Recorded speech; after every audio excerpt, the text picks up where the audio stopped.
Salut à toi mon jeune ami, c'est Poolboy pour une nouvelle vidéo. Peut-être que tu te sens faible sur les mouvements comme les tractions, les dips, le développé couché et que tu aimerais soulever plus lourd et être beaucoup plus puissant, beaucoup plus fort. Et là, tu essaies beaucoup de choses mais tu vois que tu stagnes, tu n'arrives plus à progresser. Dans cette vidéo, je vais te donner les 8 astuces qui vont te permettre de devenir beaucoup plus fort, que ça soit au bench, au muscle up, aux tractions, aux dips.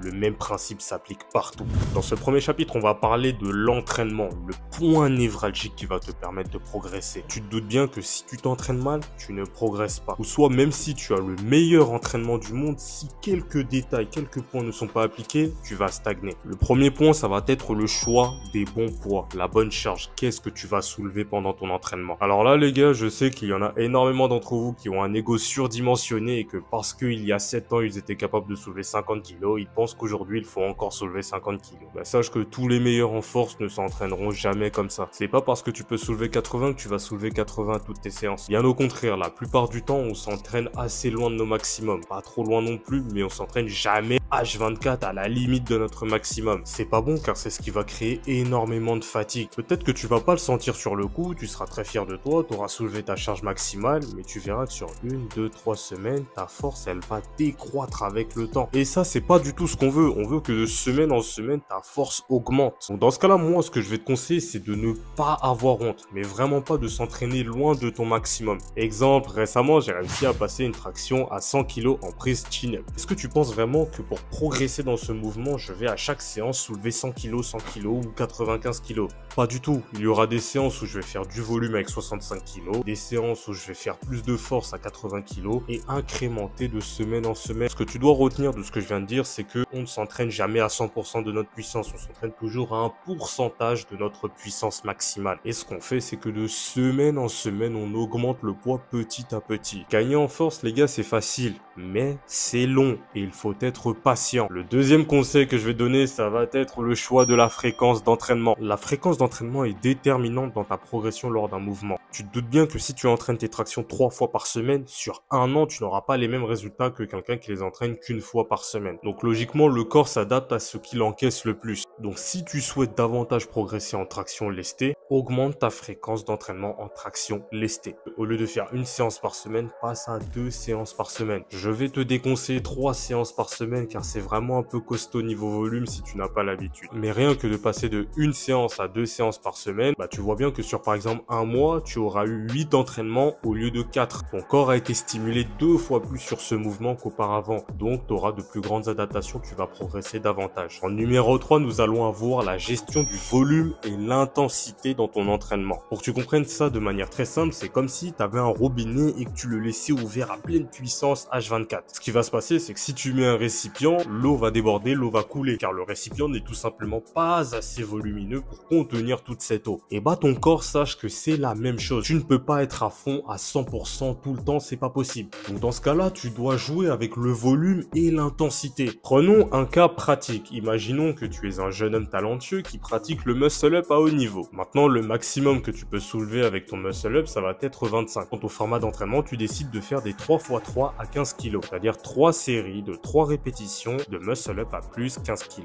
Maintenant, tu as incrémenté le poids à tel point que tu es à 22,5, très proche de ton maximum, mais que tu n'arrives plus à faire de 3x3 car l'intensité est beaucoup trop élevée, elle ne peut pas encaisser ce volume-là. Dans ce cas-là, tu dois être intelligent et arrêter de faire du 3x3. Il va y avoir un moment, si tu veux continuer à augmenter l'intensité, tu devras réduire le volume. Donc, au lieu de faire un 3x3 à 22,5, tu peux passer sur le format 2x2 à 22,5. Donc là, ce qui se passe, c'est que tu réduis le volume, mais tu augmentes l'intensité. Et dans cette configuration-là, tu ne vas pas échouer ta séance. Ça va être des paramètres à prendre en compte. Lorsque tu diminues l'intensité, par contre, tu montes le volume. Car faire un 2x2 à 10 kg, dans ton cas, ça n'aura aucun sens, ça servira à rien. Et tout cela va nous emmener au quatrième point, ça va être la gestion de tes ressources, notamment ton système nerveux central. Alors tu dois comprendre que pour progresser en force, c'est vraiment une gestion de ressources. On est dans un jeu vidéo. C'est-à-dire que si tu fais par exemple une très grosse séance traction où tu es allé très proche de ton maximum, c'était très épuisant, cette séance t'aura laissé des séquelles d'un point de vue nerveux. Le système nerveux central va être responsable de ta capacité à contracter un maximum de fibres musculaires pour générer de la force. Et le système nerveux, c'est comme tout, il peut être en forme comme il peut être en mauvaise forme. Et lorsqu'il n'est pas en forme, il a du mal à aller recruter toutes tes fibres musculaires. Et du coup, tu as l'impression d'être faible. Et la question que je vais te poser, c'est pourquoi tu es faible? Tout simplement parce que tu l'as extrêmement sollicité lors de la précédente séance. C'est exactement ce qui m'est arrivé aujourd'hui, c'est pour ça que je fais cette vidéo. La semaine dernière, j'ai enchaîné traction à plus 90 kg, chin-up à plus 100 kg dans la même séance, et le lendemain, j'ai fait muscle-up à plus 40 kg et un 2x2 à 35 kg. Pourquoi j'ai fait ça? Tout simplement parce que je voulais faire des vidéos sur Instagram. C'est totalement con.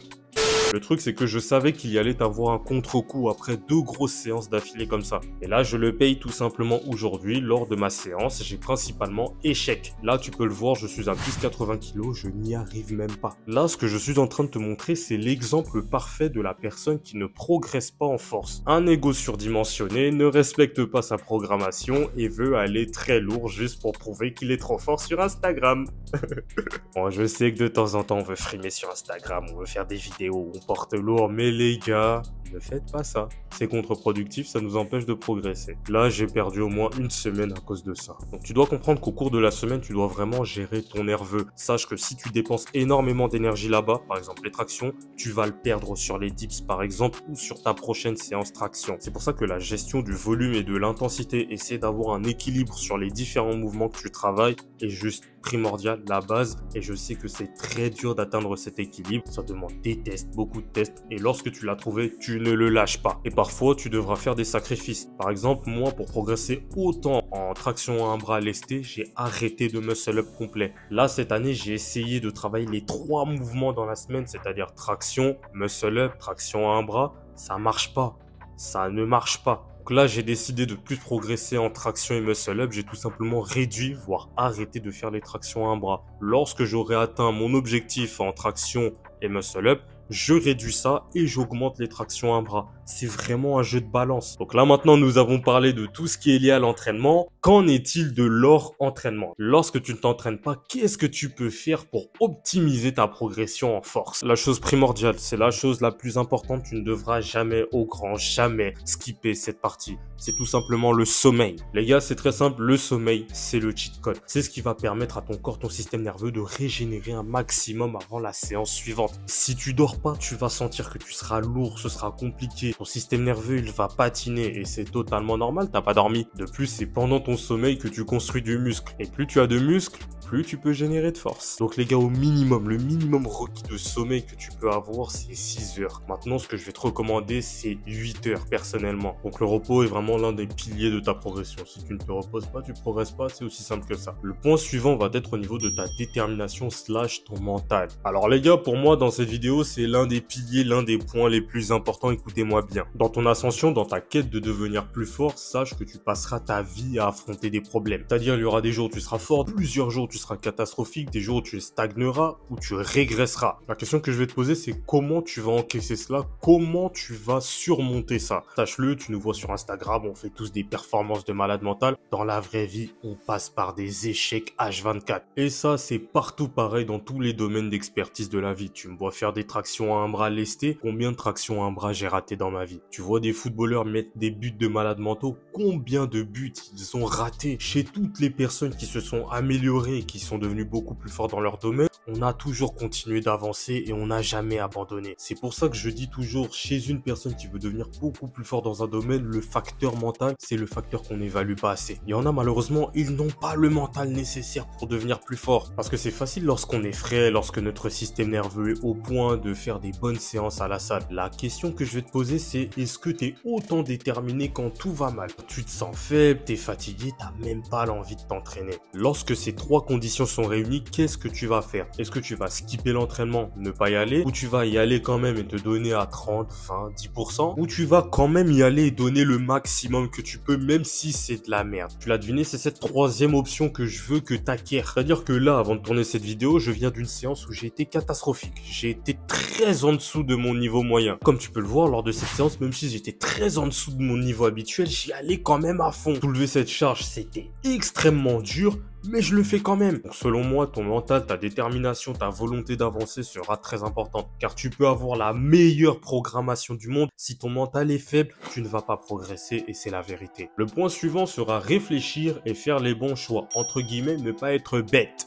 Ce que je veux dire par là, c'est toujours se remettre en question et questionner la programmation qu'on est en train de faire actuellement. Et là, je vais te ressortir l'exemple de tout à l'heure. Je t'avais expliqué que j'avais essayé de mettre traction, muscle up et traction à un bras dans la même semaine pour essayer de progresser dans ces trois mouvements. Et je m'étais rendu compte que j'accumulais de la fatigue beaucoup trop vite, donc ce n'était pas viable. Du coup, ce que j'ai fait, c'est tout simplement ajuster la programmation pour que ça puisse passer. Donc là, les tractions à bras, au lieu de les faire 2 fois par semaine, j'ai réduit à 1 fois. Et de plus, l'entraînement qui lui est consacré est divisé limite par 2 pour permettre la progression dans les 2 mouvements suivants, traction et muscle up. La morale de cette histoire, c'est qu'il faut tout simplement réfléchir. À l'instant T, les tractions à bras, c'est pas du tout ma priorité. Que je progresse ou que je progresse pas à ce mouvement, tant pis, je progresserai plus tard. Par contre, les tractions et le muscle up, je veux vraiment progresser actuellement sur ces 2 mouvements. Donc logiquement, je dois en sacrifier un. Ne suis jamais une programmation bête et méchante sans jamais apporter de réflexion dessus. Car n'oublie jamais que c'est toi avant tout le meilleur juge. C'est pas parce que quelqu'un fait comme ça que tu dois faire comme ça. Toi, qu'est-ce que tu ressens? Tu accumules de la fatigue trop vite? Est-ce que c'est trop difficile? Fais des adaptations, réfléchis. En dernier conseil, on va voir tout ce qui a un rapport avec l'alimentation. Là, donc là, on est vraiment dans l'optimisation.